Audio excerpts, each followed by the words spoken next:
We talk about upgrades, parts, and accessories quite a bit, but what we don't do enough is talk about protection and correction. I'm Craig, and this is the Two Wheelers Show.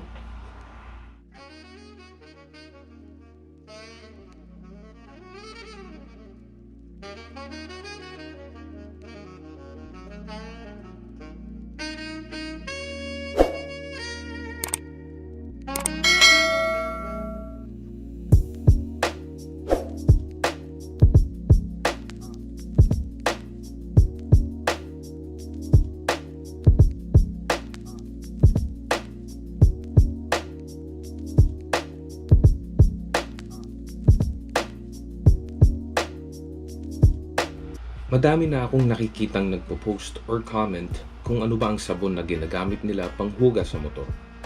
At kukonti lang ang may alam kung ano ba ang dapat gamitin. And this is the reason why I want to share this with you all. Kung may tamaan man, sorry, pero kailangan natin makorekte.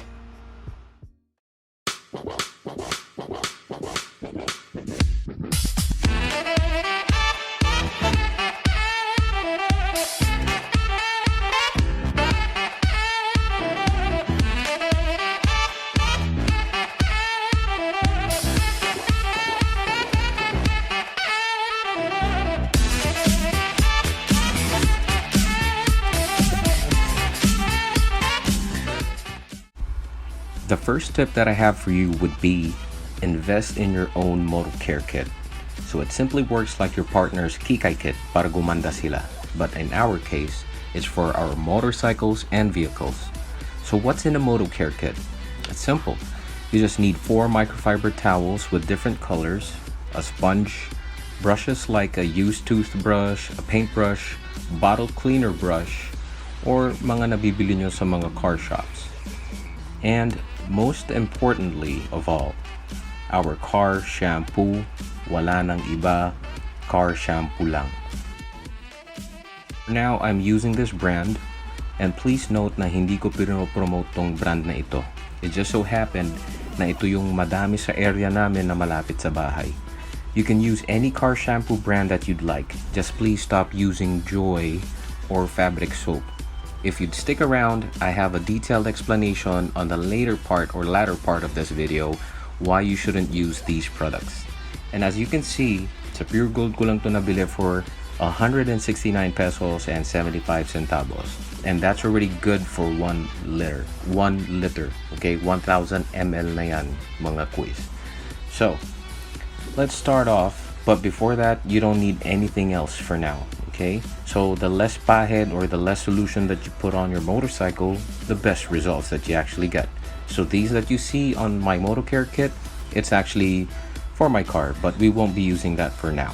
So I'll just put them aside and let's start off with what I have. Again, 4 microfiber towels, a sponge, and your brush, and as well as your car shampoo, and that's all.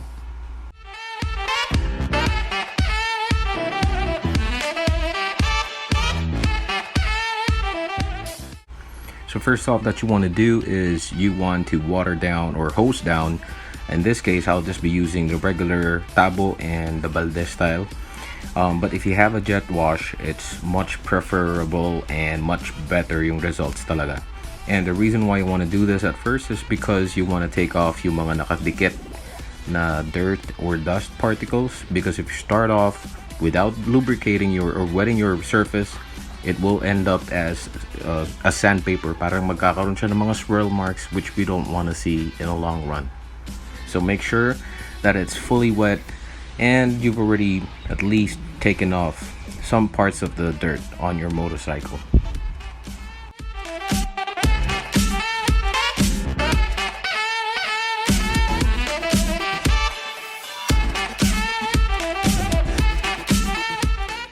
Next, you want to use is 2 caps of your car shampoo, but that depends on the car shampoo brand that you'll be using. Some would recommend 50 ml. This one that I'm using just requires 25 ml. So, itong dalawang caps na to, sobrang bula na neto, guys. And as of the moment, ito yung ginagamit ko dahil ito yung pinakamabango for me. Okay? The next that you want to use would be 2 microfiber towels. Differentiate them, color code them. What I'm using right now is the blue one, which is for the top panels or yung body, while the orange one goes for the engines or the mufflers and the tires and the mags, basically the dirty parts.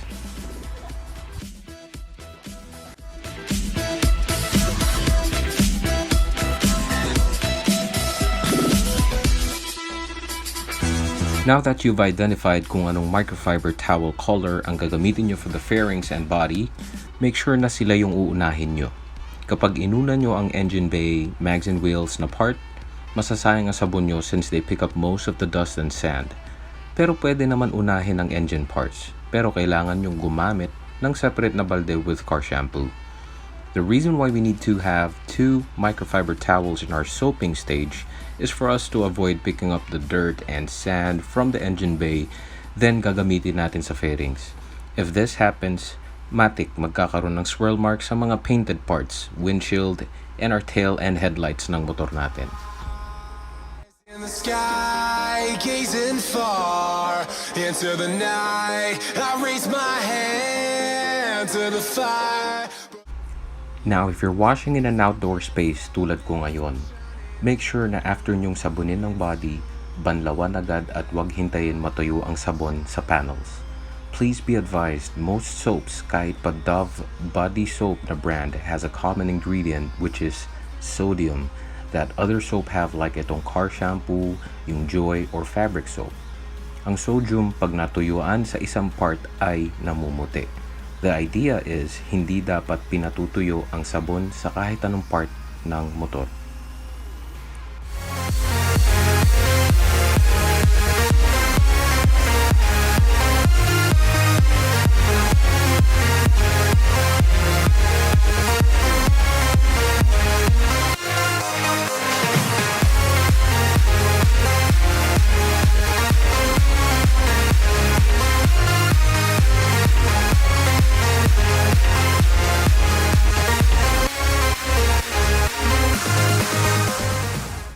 After a wash down at natanggal na ang sabon, you can now move on to your next target area, which is your engine bay.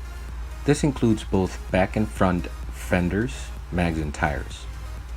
Dito natin gagamitin ang ating mga brush. Now, it is important na brushin natin ang shocks kasi ito yung part na nagbi-build up ang dirt because of the oil the shocks has. Also, our brush ideally would be a proper use for those hard to reach or mga hindi kayang abutin ng microfiber towels at ating mga daliri, like the swing arm or sa mga brake calipers. Yes, napakaselan, pero tandaan, hindi kasalanan maging maselan. Ginagawa mo nga, pero hindi naman tama, di ba?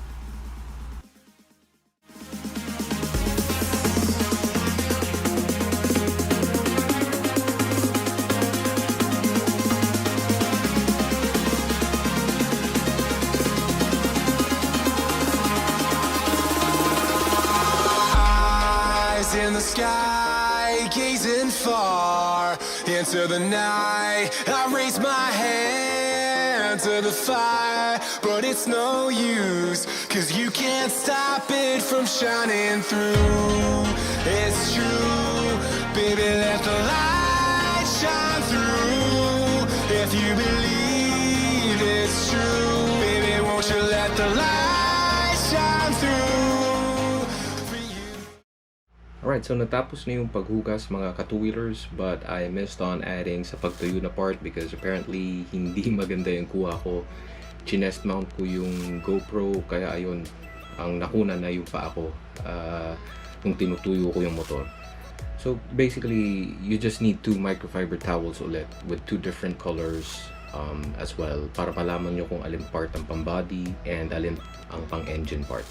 So make sure na may balde kayo with clean water kasi for sure may mapupunasan kayo na part na meron dumi pa rin, no? Which is fine. So bandawan nyo na lang dun sa balde nyo with clean water. Alright, so going back kung bakit hindi nyo dapat gamitin ang Joy or fabric soap, okay? There are 2 reasons. 1 is their ingredients and 2 is their price. So let's talk about number 1. Alam nyo ba mga katuwilers, isa sa mga ingredients ng Joy ay sodium chloride. To simplify, ito ay asin or salt. And we all know what salt can do to metal parts. Corrosion. Okay, so what more sa mga plastic parts? So sure, may makikipag-argumento sa akin about this, but sa akin kasi ginagamit ko to dati sa auto ko. Ayun, natuklap yung pintura over time. Okay? And honestly, kung yan naman ang gusto nyong gamitin, well, motor nyo naman yan di ba? So, now as for the fabric soaps, most concerning ingredient for me would be the fabric whitener. Kung ibabad mo nga lang ang damit nyo overnight sa fabric soaps, mag-aangatan yung kulay. What more sa mga panels natin? I mean, common sense na lang sa mga sabon like Joy and fabric soaps. Okay, so they were researched, designed, developed by scientists to clean dishes in our clothes. Okay, but nowhere on their packaging would say that pwede din siyang gamitin for cars or motorcycles. Hence, nandyan naman yung mga magpo-post ng bakit namumuti yung fairings ko or ano pong pwedeng ipahid sa namumuting parts. Now, in the long run, okay, nakahanap nga kayo ng remedy sa white spots, yung mga pamahid, okay? Pero hindi naman kayo nakatipid, which is concerned with reason number 2, okay? Why we shouldn't use Joy or mga fabric soaps. Again, it's because of their price. Yes, akala nyong nakatipid kayo sa isang sachet ng Joy or fabric soap, which costs 8 pesos dito sa amin. But let's do the math real quick. If you recall, cost or yung price ng car shampoo natin for 1000 ml is 169 pesos and 75 centavos. And since 25 ml per wash ang gagamitin natin, makaka 40 na hugas kayo. Now, if we divide them both, we get 4 pesos and 24 centavos per wash. Whereas a Joy out of 1000 ml, divided by 18.5 ml na pinakamaliit na sachet, you would get 54 uses or 54 times na yung magagamit. Now, multiply nyo sa 8 yon, you get 432 pesos and 43 centavos. Now, get the difference ng mga yan. You would actually be saving 262 pesos and 68 centavos. So, I hope I did not confuse anyone sa math part. Kala nyo yung galing ko, but kinalculate ko na yan bago ko mag-record. But again, the idea is not for you to use them in the future, since I would say aware na kayo since you've watched up until this part of this video. So again, just a quick recap. Microfiber towels, 95 lang yan sa Alphamart. You also need your brush. Okay, so a used toothbrush will do. Ito sa tiyanggi ko lang or sa mga hardware ko lang nabili, worth 25 pesos. Ito 15 pesos. And this one is yung my son's old bottle cleaner or brush. Okay, so I'm just reusing it basically. And of course, our car shampoo. Let's not forget this. Let's try to use this and stick to it so that yung results ng pag MOTOWASH natin mas perfect. And at the same time, by the way, another tip, if ever magpa MOTOWASH kayo sa mga car wash, that's fine. Bring your equipment except the soap dahil may sabon na sila. But the idea is bring your own microfiber towels kasi at least alam mo na sa'yo lang ginamit yung microfiber towel at wala nang iba. Okay, so I hope you find this clip or this video very helpful for you. And so I just want you guys to stick around again until the end para makita nyo yung end results ng MOTOWASH ko. So thanks guys, ride safe sa lahat. God bless to you all. Keep safe mga katu-wheelers. Ciao.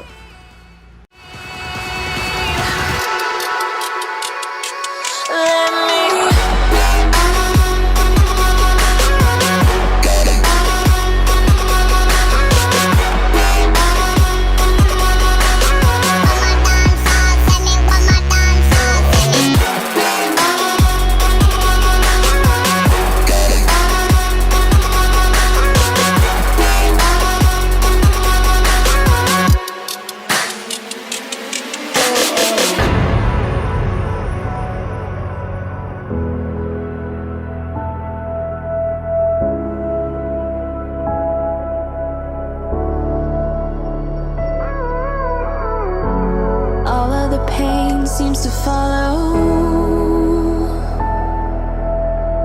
like a shadow, dark and cold to the touch.